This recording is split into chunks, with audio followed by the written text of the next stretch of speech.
সম্মানিত ভিউয়ার্স, আসসালামু আলাইকুম রহমতুল্লাহি ওয়া বারাকাতুহু। বরাবরের মতো আমি বিপ্লব আপনাদের মাঝে নতুন আরেকটা ভিডিও নিয়ে হাজির। তো আমি আজকে আসছি আমার যে বড় প্রজেক্টটাই, যে প্রথম প্রজেক্টটাই, এই যে নীল বিল্ডিংয়ের পাশে এই প্রজেক্টটায় যে শীতকালে কি পরিমাণ লতি আসে আর আমার গাছের গ্রোথটা, অনেকের গাছ কিন্তু এখন মারা গেছে, তো আমাদের গাছ কিন্তু এখনও মারা যায় নাই, কারণ আমাদের এটা মরবেও না, কারণ আমাদের এটা 12 মাসে একটা জাত, 12 মাসে চাষ করা যায়। তো আপনাদের একটু আমার ফলনটা একটু দেখানোর চেষ্টা করি, কী পরিমাণ আমার এই লতিরাজ বাড়ি একটা যে ফলন আসছে। যে প্রতিটা গাছে মোটামুটি 3-4টে করে লতি চলে আসছে। আজকে আমি লতি হারভেস্ট করব। এই যে লতিগুলো আসছে, তো এখন কিন্তু শীতকাল, আর এই শীতকালে যদি আপনারা চাষ করতে পারেন, এই জাতটা এটা 12 মাসে একটা জাত, আপনারা সবসময় চাষ করতে পারবেন। এই যেরকম লতি আসছে, তো আমার গাছে আমার প্রজেক্টে কিন্তু প্রচুর পরিমাণ ঘাস আগাছা জন্মাইছে।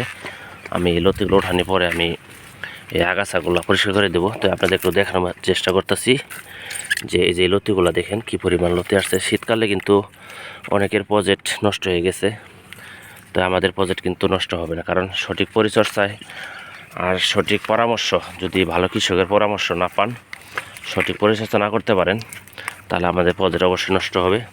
অনেক ভাই চারা নেয়, চারা নেওয়ার পরে আর যোগাযোগ করে না, আর পরামর্শ নেয় না। ওনারা হয়তো ভাবে যে আমরা ভালো জানি, যার কারণে ওনারা এই ভালো মতো পরামর্শ নেয় না।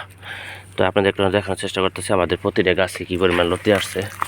তো পুরোটা প্রজেক্টে এরকম, প্রজেক্টের কালারটা একটু দেখাই, যে আমাদের প্রজেক্টের কালারটাও মার্শাল্লাহ অনেক সুন্দর আছে। একটা গাছও এখন পর্যন্ত নষ্ট হয়নি ইনশাল্লাহ। আপনাদের একটু দেখানোর চেষ্টা করি, এই মাথার থেকে মাথা বলতো সারি থেকে সারি। তো আপনারা যদি চাষ করতে চান, এখনই যেহেতু মৌসুম চলে গেছে, সবাই ধান কাটা শেষ, এখন চাষ করতে পারবেন। এই যেরকম ফলন আসবে আপনাদের একটু দেখায়। আমি কিছুদিন আগে কিন্তু এই জায়গায় এই প্রতিটা গাছে কিন্তু গুঁড়া তো মাটি দিছিলাম, এই মাটিগুলো এখন অবস্থা দেখা যায় যে এইভাবে লতিগুলো আসে। আর আমাদের জাতটা চিনবেন কিভাবে আমি একটু বলি। এই যে কপালে একটা ফোঁটা থাকে, এই পাতাগুলো একটা কুকরানো সাদা পাতা, একটা মাঝখানে একটা গোলাপি কালার একটা ফোঁটা থাকে, এটা আপনারা চিনে রাখবেন। এই যেভাবে লতিগুলো আসে, তো মার্শাল্লাহ প্রতিটা গাছে কিন্তু এই যে ডিগা থেকে এইভাবে লতি আসে। এই যে এখন কিন্তু শীতকালে কিন্তু অনেকের কচুর তো দূরস্থান, আমাদের অনেকের প্রজেক্টে কিন্তু কচুর চারাও নাই, মরে গেছে, কারণ এই সময় কিন্তু অনেকে চারা করতেও পারে না।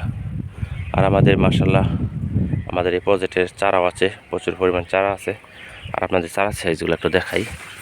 এই যে চারাগুলো আপনাদের দিয়ে থাকি আমরা, এই যেরকম চারা আমরা এইভাবে উঠাই, তারপর আমরা এগুলো চারা প্রসেস করে আপনাদের সুন্দরবন কুরিয়ারের মাধ্যমে অথবা যে কোনো কুরিয়ারের মাধ্যমে আমরা দিয়ে থাকি।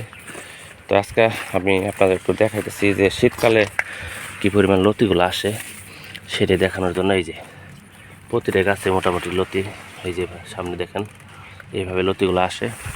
যারা চাষ করতে চান অবশ্যই চাষ করতে পারবেন, আর আমাদের স্ক্রিনে নাম্বার দেওয়া থাকবে, সেই নাম্বারে যোগাযোগ করে সরাসরি আমরা চারা সংগ্রহ করতে পারবেন।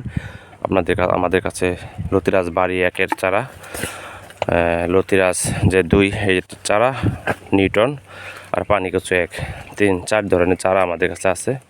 আপনারা ইচ্ছা করলে এই চারাগুলো সংগ্রহ করতে পারবেন। সবাই ভালো থাকবেন, সুস্থ থাকবেন, আর আমাদের জন্য দোয়া করবেন। তো আজকের মতো এখানে শেষ করলাম। আসসালামু আলাইকুম রহমতুল্লাহি ওয়া বারাকাতুহু।